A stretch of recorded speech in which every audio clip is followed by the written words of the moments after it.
यह पुराने जमाने की बात है। एक आदमी टोपी बेचकर अपनी रोजी रोटी चलाया करता था।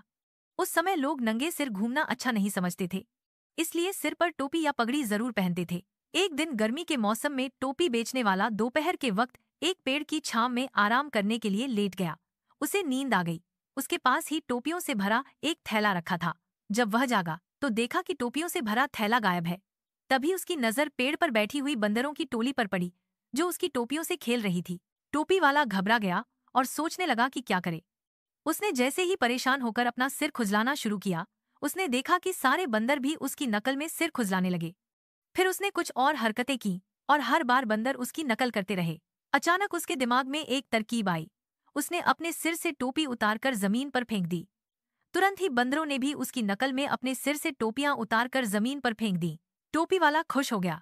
उसने अपनी सारी टोपियां इकट्ठा की, थैले में डाली और वापस अपने रास्ते चल पड़ा। कई साल बाद उसका पोता भी टोपी बेचने का काम करने लगा।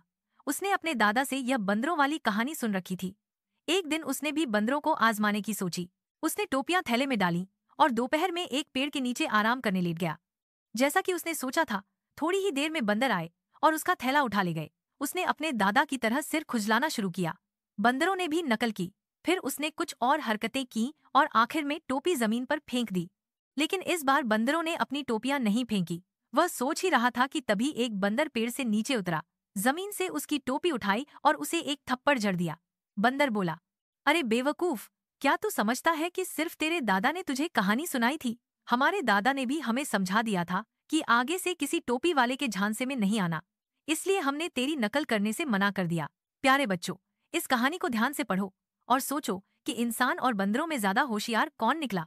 आजकल की हमारी सोसाइटी के लोग भी बंदरों की तरह चालाक हो गए हैं। हर कोई दूसरे को बेवकूफ बनाने में लगा है।